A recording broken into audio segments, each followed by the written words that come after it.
you guys? Danger here. So, this is going to be another very controversial topic video because it involves politics, but it's going to be specifically about a judge, Judge Janine Pirro. And this breaks my heart because I used to love this woman. Like when she had her own court show, Years with him. There you go. You got 18 years. You better get yourself in college, get yourself a job, take care of yourself, figure out who you are. I don't know if you're gay or straight, and it doesn't much matter to me. But for you and the happiness in your life, you better figure out who you are. Sleeping together, and Isn't there some kind of code that you don't sleep with your brother's ex? It's more you than her.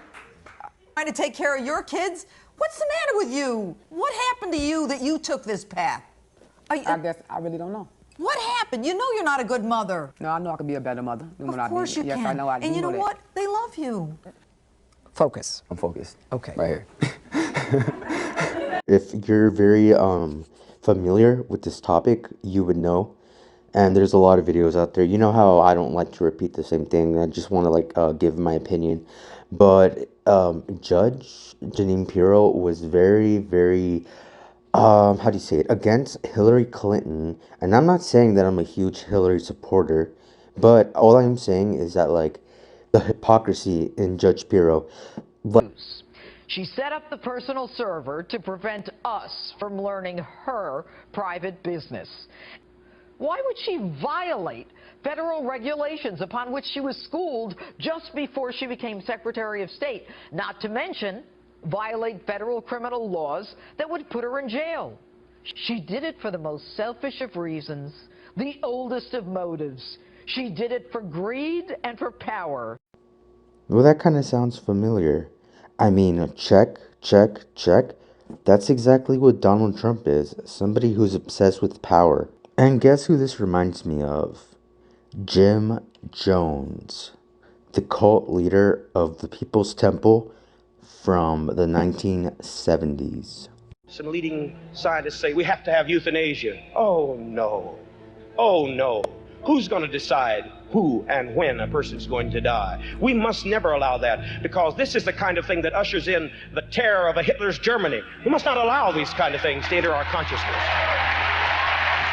Somebody who would know firsthand the danger of a cult is Jackie Spires. I hope I said her name right.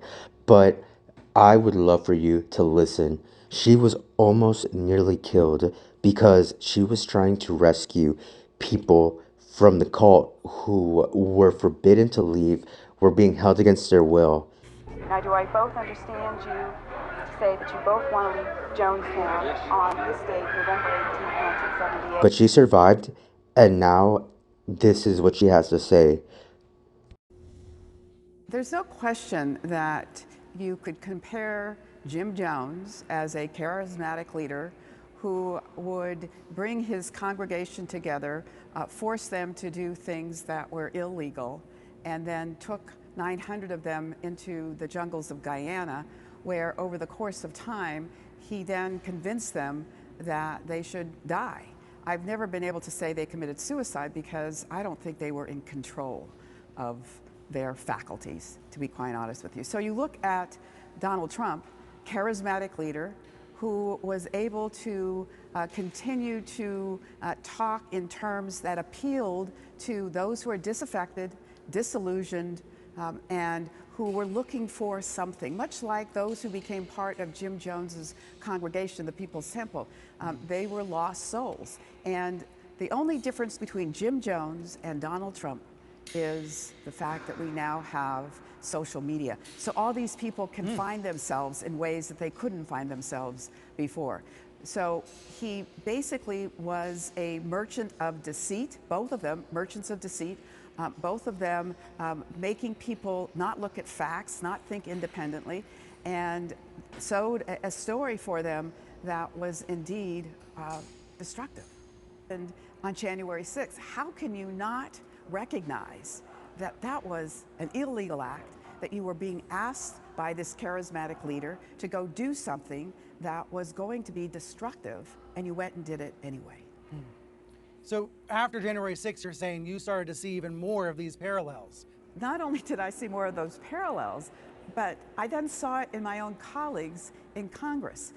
The big lie has now been embraced by the majority of members on the Republican side in the House of Representatives. They are now paralyzed to speak truth. They know it. They know that the election was not stolen. They know that it was held properly. They know that there was not massive fraud. And yet they will continue to mouth those words because their leader, Donald Trump, wants to hear them. Are you saying they are in a cult? Are they in a cult? Well, they may not know they're in a cult, but in fact, if they cannot think independently anymore, if they cannot look at the truth and speak the truth, they are, I think, exhibiting cult-like behavior. And I agree 100% with her. Everything that she just said. She almost lost her life trying to rescue people from this cult.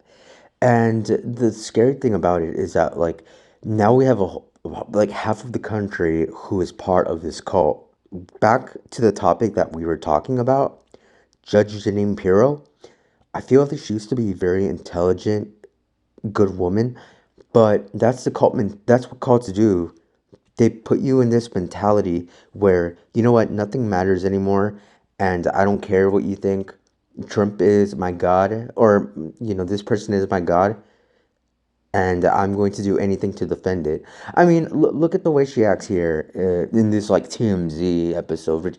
Okay, I hate the show, but this is actually kind of funny, but kind of serious at the same time.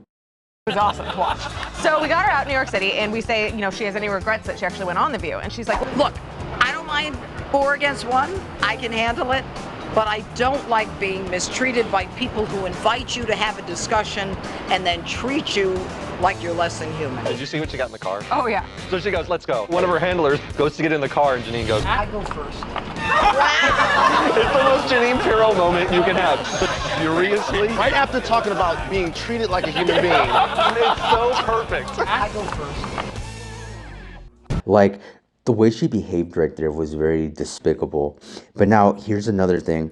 When she went to, well, no, she didn't go to Mike Pence, the former vice president, when Trump was elected as president, he was booed. Pence. He was booed because there's a lot of people who didn't agree with him.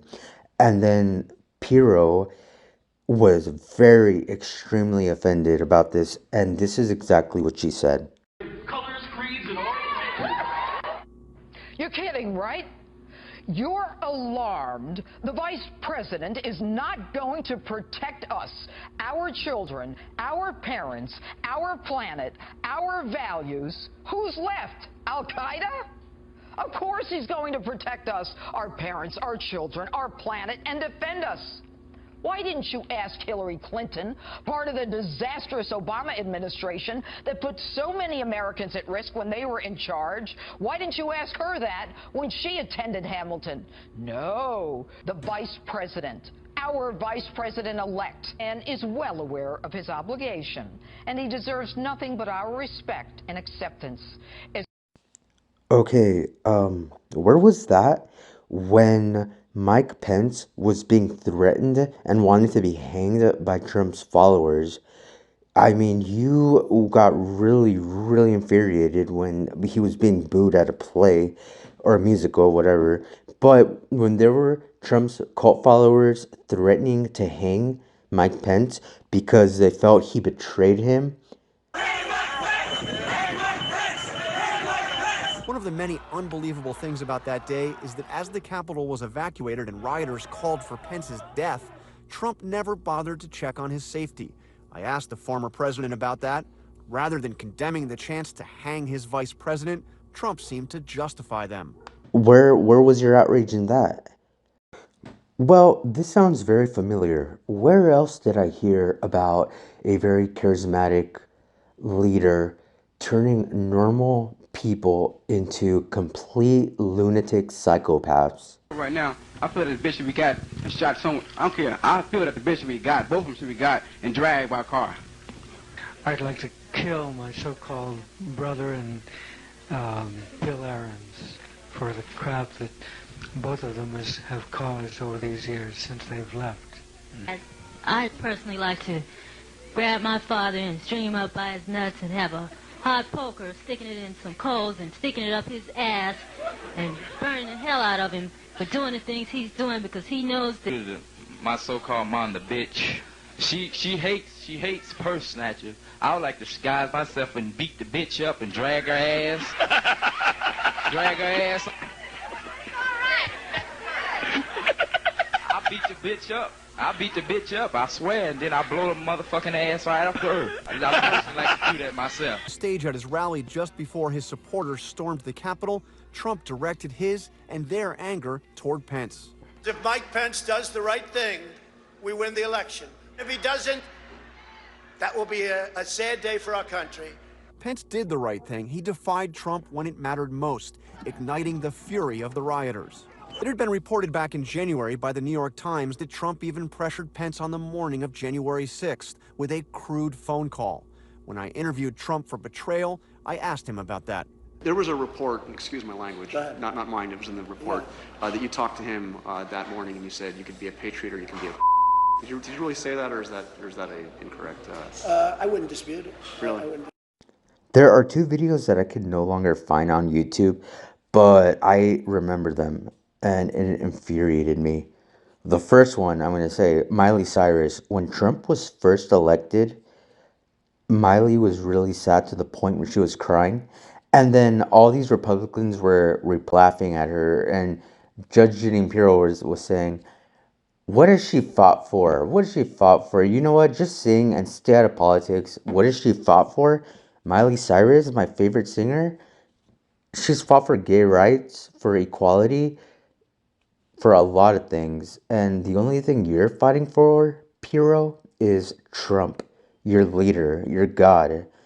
The second video is she was having a debate with this politician called Coco. And Coco said, the only reason you're so against Hillary Clinton is because she's a woman. Pirro responds, there's no one who wants a woman president as much as me, but not someone who's being investigated by the FBI because of emails. And now we have Trump being investigated, going on trial, having all these charges, and Pirro hasn't said a thing. She doesn't care. You know, I'm pretty sure if Trump freaking massacred a whole bunch of people, she would still defend Trump. But like I said, this breaks my heart because I used to love her so much when she had her own court show. But I truly believe that she fell into this cult mentality where she no longer can think straight. She doesn't really care about anything except having Trump as their president. And you know what? This is just my opinion. All of this is just my opinion. To each their own. But that's the way I see it. And we can all agree to disagree.